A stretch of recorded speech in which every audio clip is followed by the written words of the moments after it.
she was being disingenuous about the lead up and what happened to that. Like she's acting like she's doing that thing, right? Like he could have done. He didn't have the weapons of mass. What are you talking about? No, what's interesting is that she talks about, the inspector. Like they voted to invade Iraq with this notion that the inspectors will come back to them after the vote to prove whether or not the WMDs exist, and then the inspectors didn't do that, and so that was her mistake. But here's the thing: if I were voting in Congress as to whether or not to start a preemptive war, I would say, hey, you know what? I need some hardcore intel to prove that there are WMDs here. We just got attacked by Osama bin Laden, who has nothing to do with Iraq in this situation, also, right? So, yeah, go ahead. The argument could be made. I mean, there are ways around this, certainly. But the idea is, if you're saying you're going in, you're moving in tons of ground troops because you believe they definitely have weapons of mass destruction, that doesn't really make sense, because the whole point of having, in a lot of cases, weapons of mass destruction is to stop that sort of invasion. Invading in that way sort of implies that you don't think they have weapons of mass destruction, because they could either use them against your soldiers as they're being assembled, which is dangerous, certainly, or against nearby targets of opportunity in the region, like Israel, theoretically. Moving in implies you didn't think they had any. It also implies that there weren't... No? Why is that?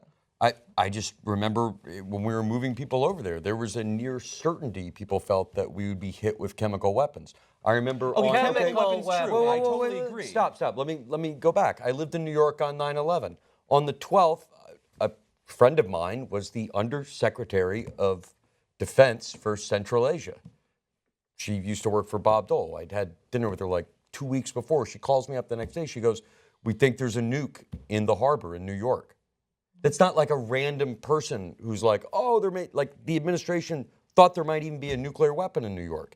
And then what happened was you had the vice president, Cheney, and his henchmen basically conducting a psychological op using Judith Miller and many members of the press to try and sway the American public towards this thing. I can forgive Hillary Clinton for thinking that Saddam Hussein had weapons of mass destruction when her husband was president, because that's what our intelligence services were telling people. Now, and I can believe her in the immediate aftermath of 9/11 for thinking something like that.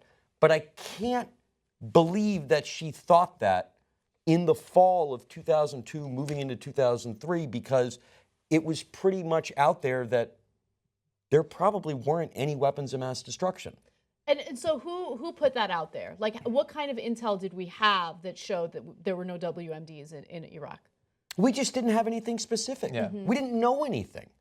I remember I was also alive back then before we went to war in Iraq, and I remember it was the biggest anti-war rallies in the history of the world. And I remember there were lots of people, including me, a Jagoff comedian, who knew 100% this war was a lie. So people who didn't know that are unbelievably naive or completely corrupt and lying now. And I think the latter.